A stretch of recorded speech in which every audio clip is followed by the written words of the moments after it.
नमस्कार physios violet MCQ classes में आपका स्वागत है। आज हम फिजियो एमसीक्यू प्रैक्टिस सेट 14 करेंगे, जो कि आने वाले एग्ज़ाम के लिए काफ़ी इम्पोर्टेंट है। यदि आप किसी एग्ज़ाम की तैयारी कर रहे हो तो ये प्रैक्टिस सेट आपके लिए काफ़ी इम्पोर्टेंट है। इस प्रैक्टिस सेट में जो पूछे गए प्रश्न हैं ऐसे ही आपकी एग्ज़ाम में पूछे जाएंगे। So question number 1, if a patient is supine with knee flex to 90 degree. एक पेशेंट है सुपाइन पोजीशन में विद नी फ्लेक्स है, साथ में उसका जो नी है वो फ्लेक्स है, कितने degree, 90 degree, and feet flat on the table, और जो उसका फीट है वो फ्लैट है किसके ऊपर, टेबल के ऊपर। How will it be determine if the right femur is longer than that left. ठीक है, तो कैसे आप डिटरमाइन करेंगे कि आपकी जो राइट फीमर है वो लॉन्गर है किससे, लेफ्ट से। ठीक है, so option A, left knee is higher than the right. B, right knee is higher than the left knee is anterior to the right, and right knee is anterior to the left. So answer here is right knee is anterior to the left. ठीक है, तो जो right knee होगा वो anterior होगा rather than left के। Question number 2 है हमारा, during which type of contraction is a hamstring injury most likely to occur. ठीक है, तो कौन सी कंट्रैक्शन की टाइप में सबसे ज़्यादा हैमस्ट्रिंग मसल्स की इंजरी होती है। Option A, concentric muscle contraction. B, eccentric muscle contraction. C, isometric contraction. D, isotonic contraction. देखो इसका आंसर होगा कंसेंट्रिक मसल कॉन्ट्रैक्शन। कंसेंट्रिक में क्या होता है, जब कोई भी मसल शॉर्टनिंग होती है, ठीक है, मसल शॉर्ट, वो होता है कंसेंट्रिक।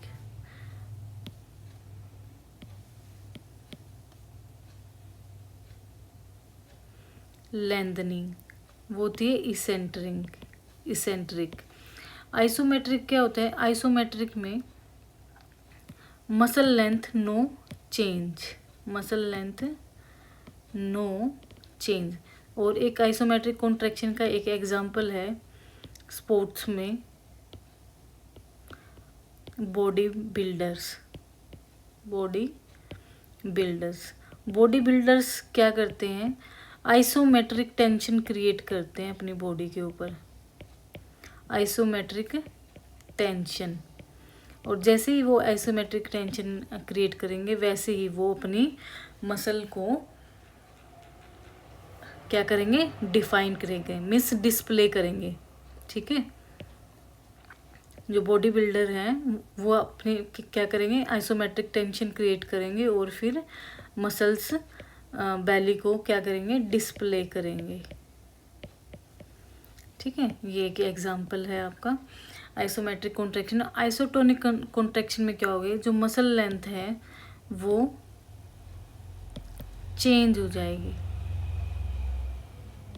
ठीक है, तो इसका आंसर जो है, जो जब मसल की हैमस्ट्रिंग मसल की शॉर्टनिंग होगी तब सबसे ज़्यादा हैमस्ट्रिंग इंजरीज होती हैं। क्वेश्चन नंबर 3 है आपका, all of the following are true about piriformis syndrome except option A,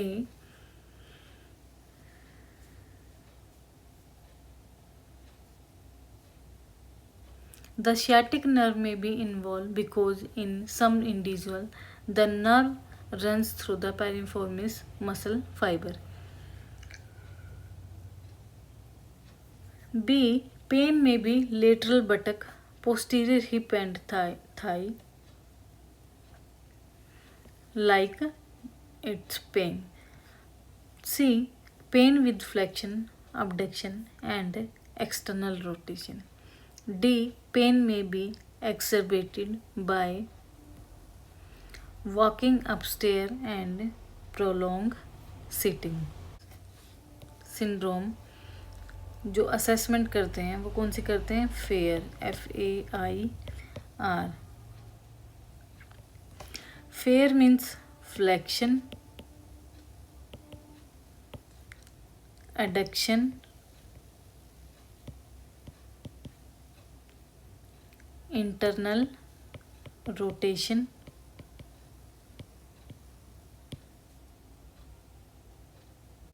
pen with flexion, abduction and external rotation।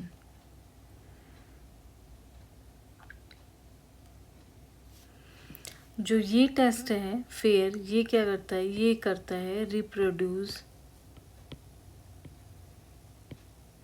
The symptoms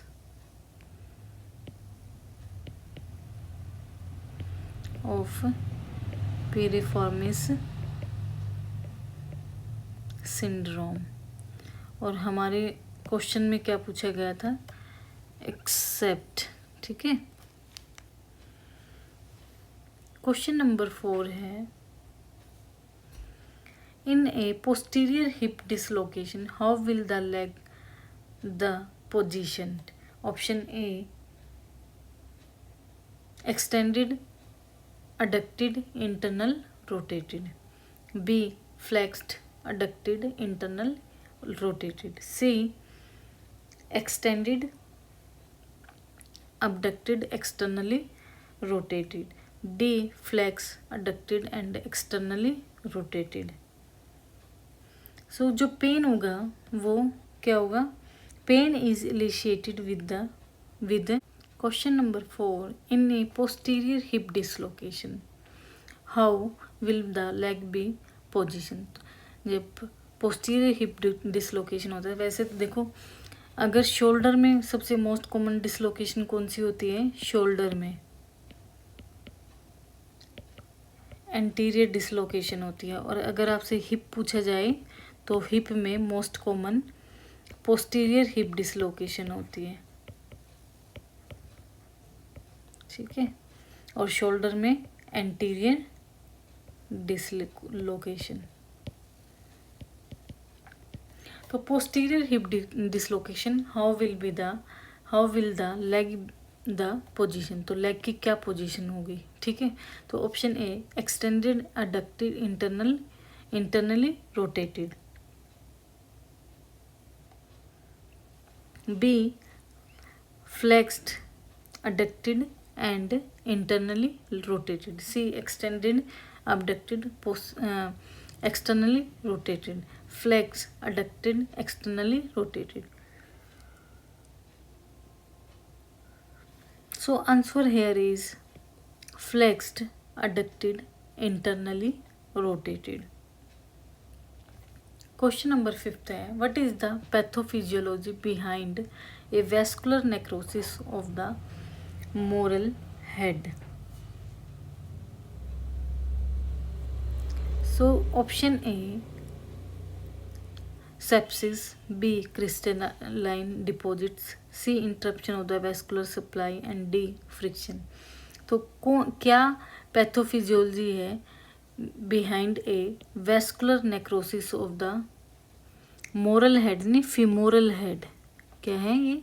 femoral head. ठीक है, तो क्या पैथोफिजियोलॉजी है necrosis of the femoral head? जो femoral head होता है, ठीक है, ये हमारी फीमर है।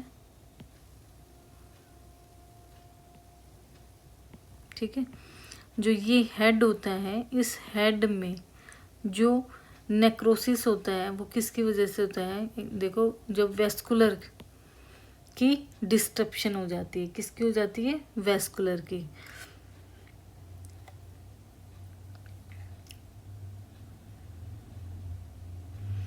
इसको और क्या बोलेंगे हम? ओस्टियो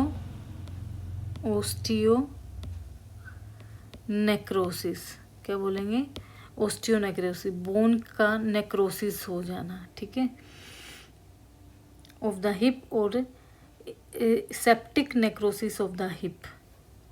और क्या बोलेंगे, septic aseptic necrosis of the hip.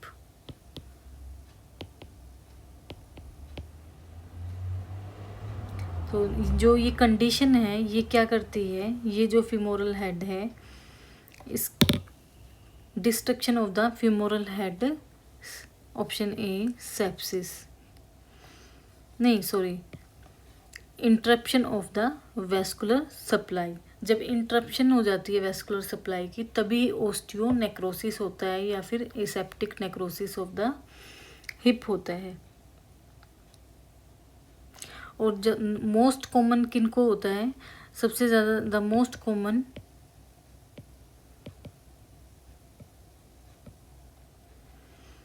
causes in adults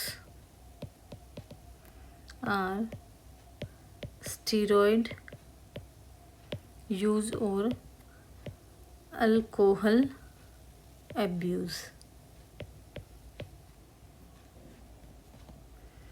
सो जो नेक्रोसिस होगा वो interruption of the vascular supply से होगा। क्वेश्चन नंबर 6 है, what is the most common type of hip fracture? A femoral neck, B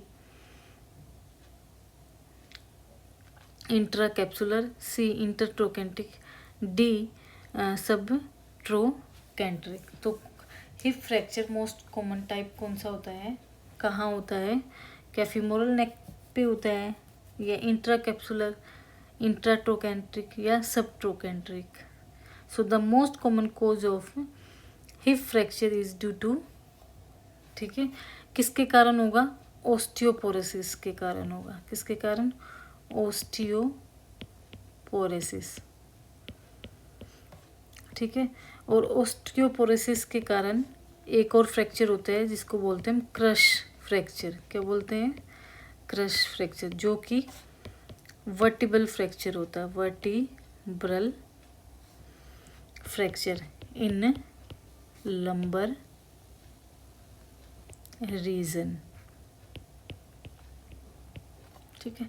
तो इसका आंसर क्या होगा कि what is the most common type of hip fracture is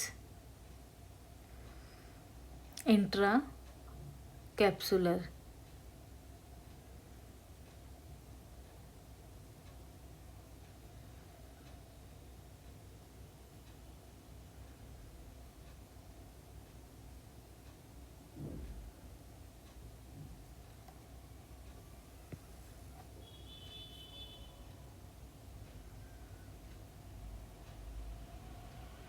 question number 7 है, normal range of motion for the knee is 0 to 90, 0 to 135 degree, 10 to 150 degree and 0 to 170। तो normal range of motion for the knee, तो 0 to 135 degree. Which nerve roots innate the quadriceps?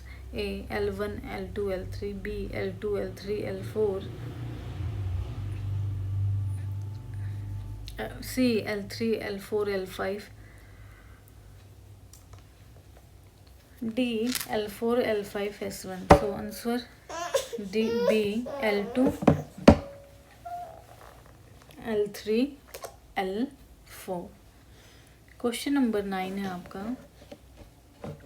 which is the only carpal bone that crosses both the proximal and distal carpal rows? तो आपको सिर्फ एक carpal bone का नाम बताना है जो क्रॉस करता है बोथ प्रोक्सिमल भी और डिस्टल कार्पल रोज। तो A hamate, B scaphoid, C trapezoid and D capitate. So answer है आपका यहाँ पे बी स्कैफोइड। एक स्कैफोइड बोन एक ऐसी बोन है जो क्रॉस करती है both proximal and distal carpal rose.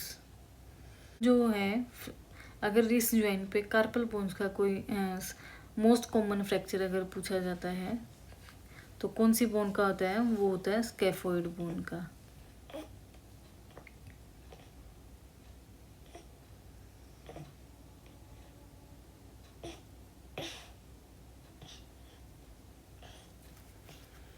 Question number 10, O'Brien test evaluate for A. Labral abnormalities, B. Bicipital tendinitis, C. Stability of glenohumeral joints, D. Thoracic outlet syndrome. तो O'Brien test जो evaluate करते हैं labral abnormalities के लिए. Question number 11. De Quervain is a tenosynovitis, ठीक है, involving with to tendon.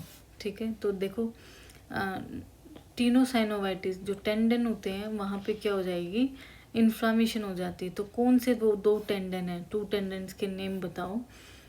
A. Extensor pollicis longus and flexor digitorum superficialis. B. Abductor pollicis brevis flexor digitorum profundus. C. Flexor carpi radialis and palmaris longus. D. Extensor pollicis brevis and abductor pollicis longus. So answer here is D. Extensor pollicis brevis and abductor pollicis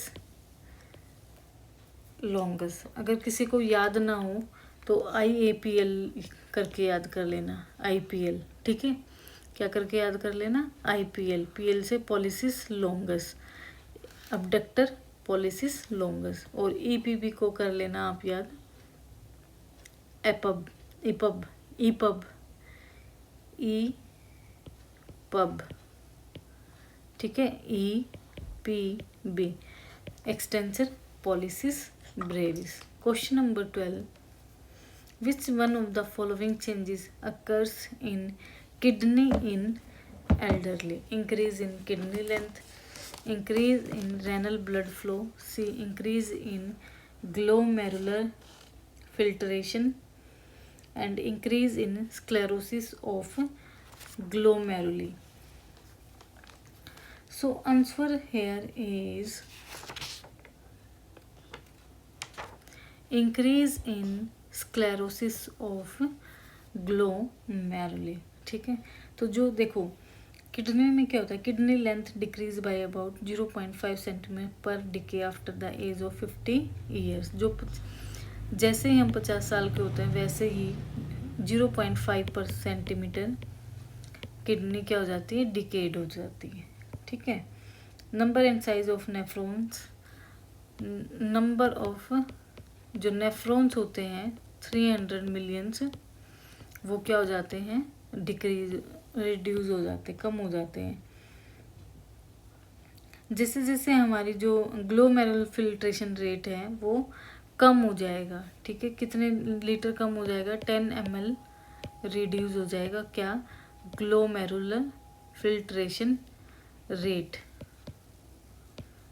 ठीक है, GFR. और sclerosis of glomeruli increase होगी with age, increase with age. Age के साथ ये जो condition है ये बढ़ जाएगी. जो किडनी ग्लोमेरुल के अंदर क्या होते हैं, ग्लोमेरुल के अंदर जो हमारी ब्लड वेसल्स होती हैं वो क्या हो जाएंगी, स्केर्ड हो जाएगी और हार्डन हो जाएंगी, मीन्स इन द एथ्रोस्क्लेरोसिस. ठीक है, जिसकी वजह से जो ग्लोमेरुलस कैपिलरीज होती हैं बोमेन कैप्सूल में, ठीक है, और Bowman capsule in the kidney, इसको हम बोलेंगे पोडोसाइट्स. ठीक है, तो प्रोलिफरेशन ऑफ पोडोसाइट्स डिक्रीज हो जाएगा. So number of podocytes decrease in elderly which result in glomerulosclerosis in elderly. ठीक है, तो बस ये आपकी कारण बताना है कि जो एल्डरली जो बुजुर्ग होते हैं उनमें जो किडनी में क्या चेंजेस होते हैं. तो increase in sclerosis of glomeruli. Question number 13 है, which of the following older adult groups is not advise to exercise.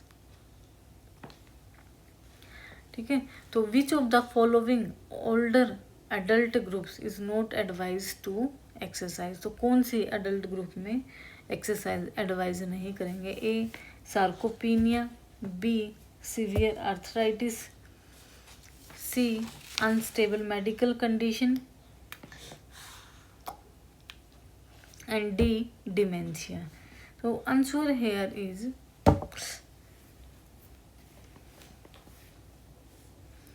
unstable medical condition.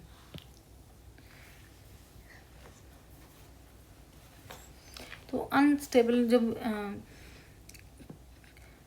Individual जो मेडिकल कंडीशन होती है वो वेरी करती है फ्रिक्वेंटली पे, ठीक है, and the condition can not be manage by diet, medication और एक्सरसाइज. क्वेश्चन नंबर 14 है the muscle that gets shorten due to forward head posture in geriatric as.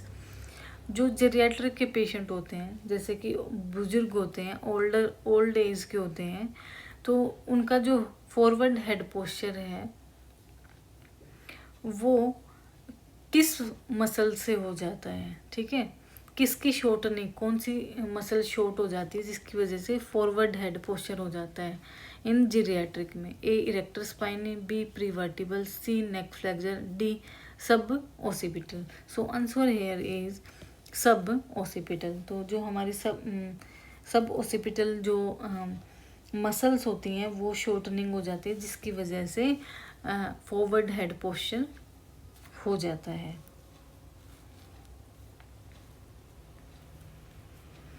Question number 15 है holding time for stretching in elderly above 65 year should be A 20 second, B 30 second,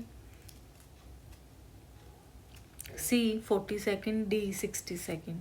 तो holding time for stretching in elderly above 65 year should भी होना चाहिए 60 second.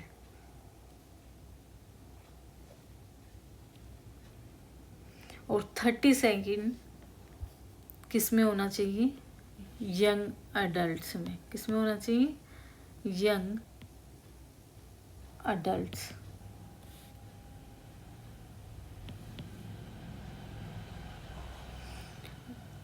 30 second long term effect of muscle lengthening.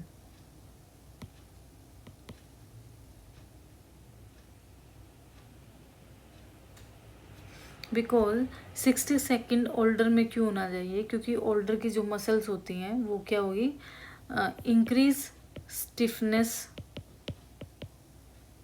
In the muscle. तो muscle के अंदर जो stiffness होती है वो ज़्यादा होती है, लिगामेंट और सॉफ्ट टिश्यू भी साथ में स्टिफ होते हैं.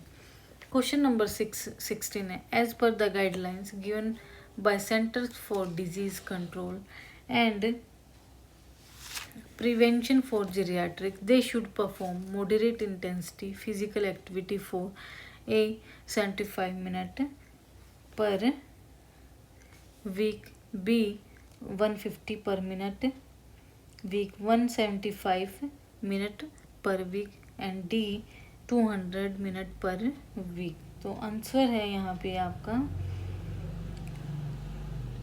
B 150 पर week. क्वेश्चन नंबर 17 है which medication are commonly associated with an increase risk of extrapyramidal symptoms, antihypertensive, B antipsychotic, C antispasmodic, D anti कोलिनरीज.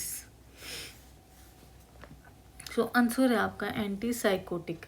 जो antipsychotic drugs होती हैं ये क्या करती हैं, reduce dopaminergic influence, डोपामाइनर्जिक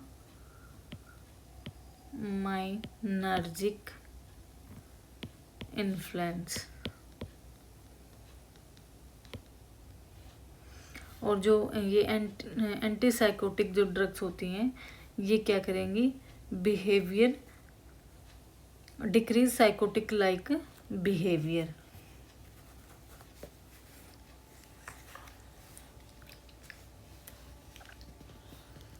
question number 18 है factor contributing to reducing muscle endurance with age is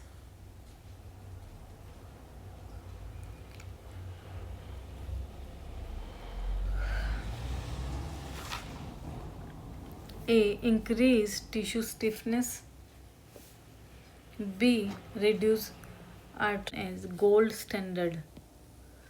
4 diagnosing osteoporosis. सबसे पहले तो एक क्वेश्चन बन जाता है कि गोल्ड स्टैंडर्ड जो टेस्ट है वो कौन सी कंडीशन में किया जाता है, वो किया जाता है osteoporosis. Option A biochemical marker of bone, B x ray, C ultrasound of, D DEXA scan. So answer A is DEXA scan. Stands for dual energy x ray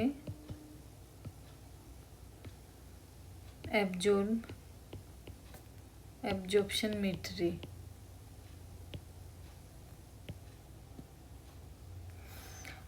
ये जो टेस्ट है ये वाइडली यूज़ किया जाता है मेजर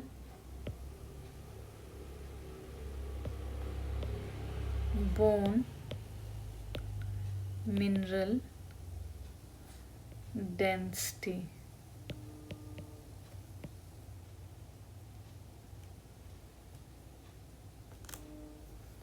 Question number 20.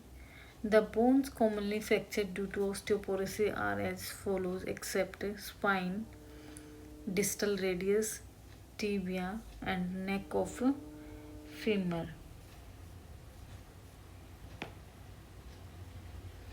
देखो यहाँ पे ना एक्सेप्ट बताना है आपको, ठीक है। मोस्ट कॉमन तो कहाँ होती है, नेक ऑफ फेमर, ठीक है, distal radius and spine.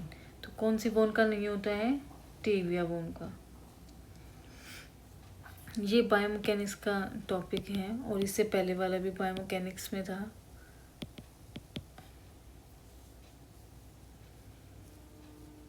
Question number 21. Which element has the chemical symbol of O? A oxygen, B ozone, C osmium and D olivine. So ये इसका आंसर आपको डीएम करना है और जाते जाते वीडियो को लाइक कर दो, सब्सक्राइब कर दो एंड ज़्यादा से ज़्यादा शेयर करो। मिलते हैं हम अपने next video with bio mechanics.